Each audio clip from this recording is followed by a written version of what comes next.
Haveforeningen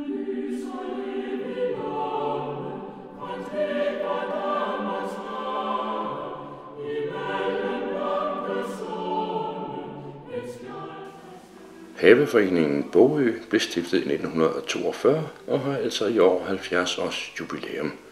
I den anledning var der fest. Vi besluttede, at vi skulle have den her store fest i anledning af foreningens 70 års jubilæum.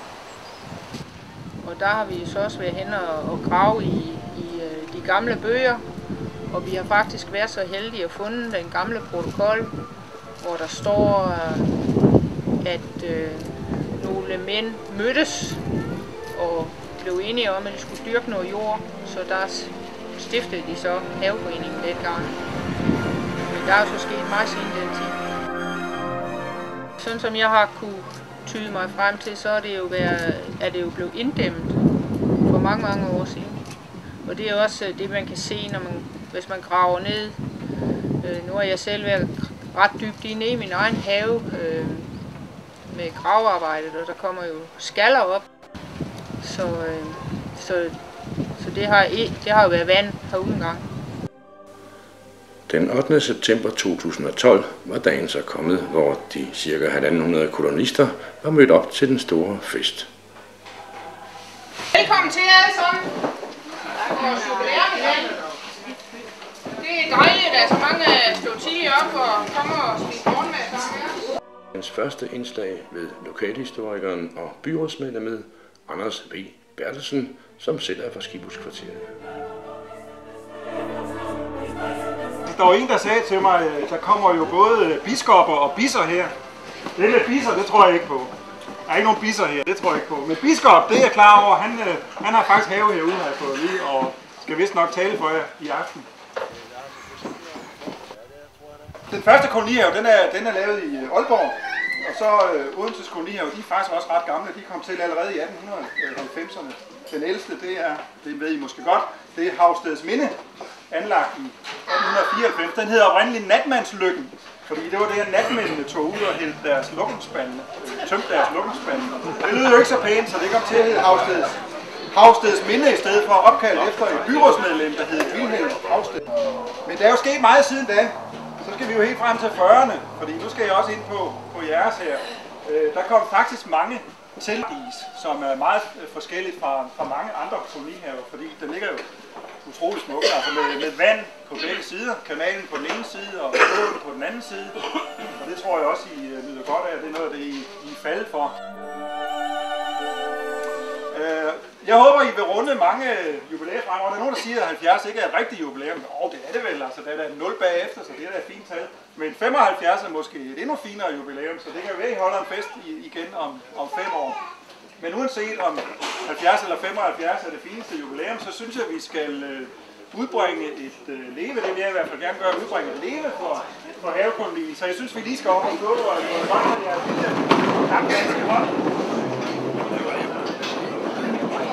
Så vil jeg sige Haveforeningen Bogø fra 1942. Længe leve! Hurra! Hurra! Hurra! Og så er det lange. Hurra!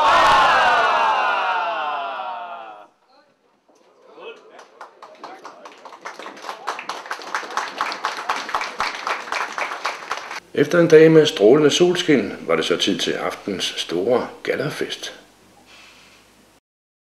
Hjertelig velkommen alle sammen. Det er jo fantastisk dejligt, at der er kommet så mange til den her fest. Og jeg håber, at vi får en rigtig dejlig fest. Der skulle i hvert fald være gode muligheder for det. Med noget rigtig dejlig mad, ser det ud til. Og noget god musik. Aftenens festtaler var biskop Christen Drejergaard, som selv har haft have i HF Bogø i en del år. Alle danskere kender Frederik, Nikolaj Frederik Severin Grundtvig. Der er nogle udlændinge, som kender Danmark godt, og når de kommer til grænsen, så siger de, at man møder Grundtvig allerede ved grænsen, når man rejser ind i landet. For det, man registrerer, det er den måde, folk taler med hinanden på. I Danmark taler vi faktisk med hinanden i modsætning til udlandet, hvor man kommunikerer eller er i dialog, som det hedder. I Danmark taler vi med hinanden, eller vi snakker, som det hedder på fynsk. Fynboerne, de snakker endda så meget, at de fylder pauserne ud. Ja, de gør så.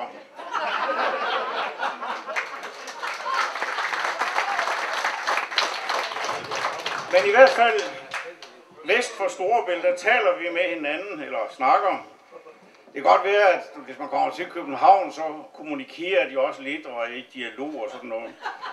Jeg husker, at jeg har fået fortalt, kender I pølsevognen op i Vestergade? Det er Christina, der står der. Kender I også hende? Ja.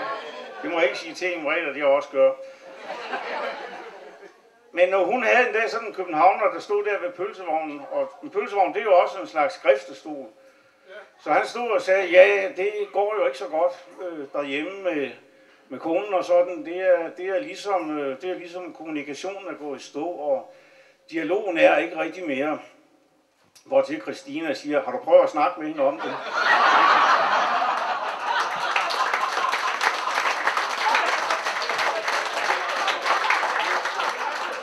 Og det har hun jo fuldkommen ret i. Det er vigtigt, at vi snakker med hinanden eller taler med hinanden. Og det er, som jeg sagde til at begynde med, det er noget med Grundtvig at gøre. Mere end nogen anden i dette land har han haft tillid til, at det gør noget ved os, når vi taler med hinanden. Samtalen har magt, og derfor var det også vigtigt for ham, at der er steder, hvor samtalen kan finde steder, hvor vi kan tale med hinanden. Det var derfor, han oprettede højskoler, i hvert fald sørgede for, at man kunne oprette højskoler. Nu har jeg også friskoler, vi er jo på Fyn, det er rigtigt.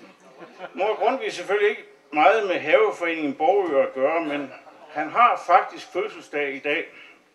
I dag ville Grundtvig være blevet, om han havde levet så længe, han ville være blevet 229 år. Ja.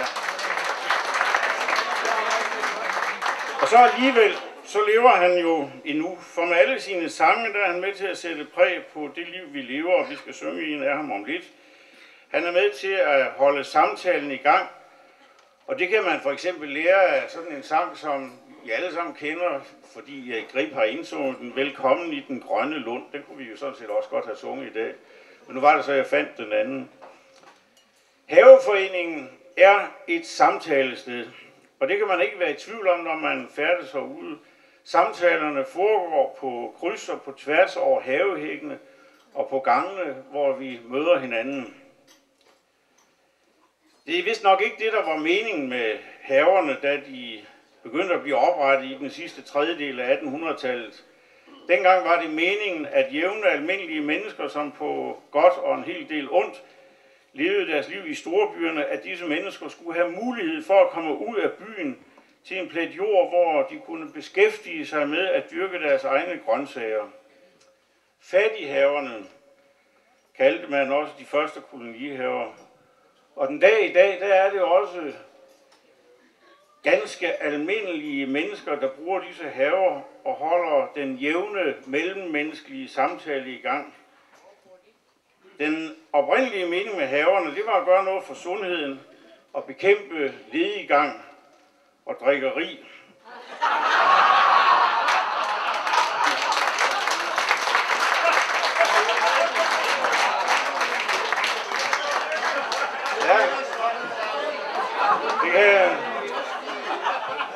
Ja, det kan godt være. Jamen det var faktisk formålsbestemmelse. Det har jeg læst i et leksikon. Og det kan også godt være, at den sidste del af projektet ikke er lykkes helt så godt endnu. Men kolonihaven som samtalested fungerer til gengæld udmærket. Og i virkeligheden så snakker man jo også allerbedst over et glas øl, eller en dåse øl. For herude her gør vi jo også en hel del for handlen på tværs af grænserne, og dermed også... Ja.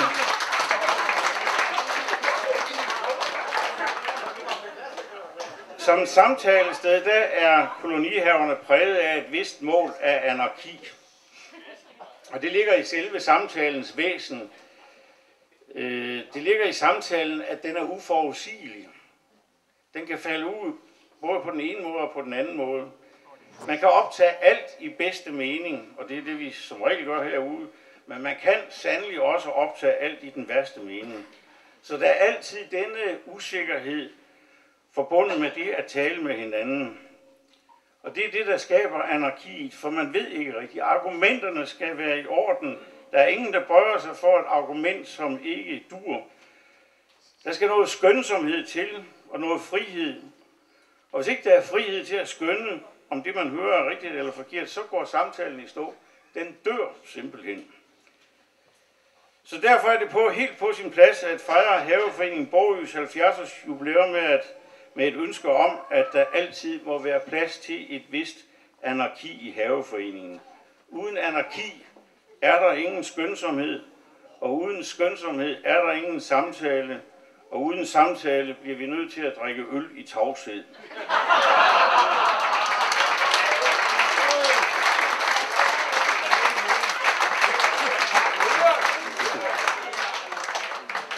Og det er der jo ikke meget ved.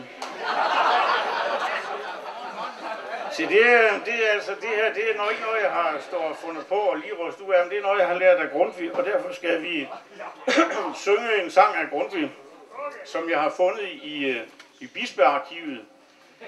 Som sagt har jeg egentlig tænkt, at vi skulle synge Velkommen i den grønne lund, men altså så har jeg fundet en anden sang i Bispearkivet. Den blev skrevet på et ret sent tidspunkt i Grundtvigs liv, hvor han var på vej på sin sidste rejse til Jylland og gjorde ophold på Sprogø. Det er jo helt klart, at Grundtvig har ikke meget med Haveforeningen Bogø at gøre.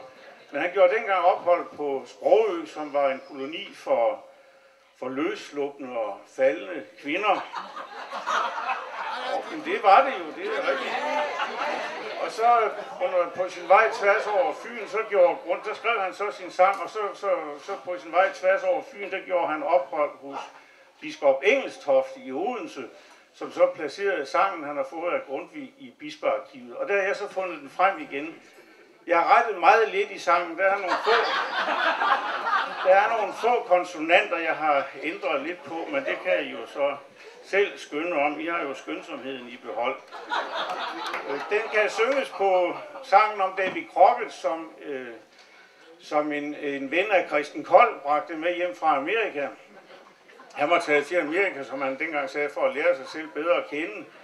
Men han kom ret hurtigt hjem igen, fordi, som han også sagde, det blev en skuffelse. Så derfor har vi sangen om David Crockett med tekst af Nikolaj Frederik Severin Grundtvig med meget få rettelser i. Og den skal vi prøve at synge i fællesskab. Jeg skal nok se, om jeg kan synge for. Og så sang man den første fællessang efterfulgt af spisning, indtagelse af væsker, musik og dans.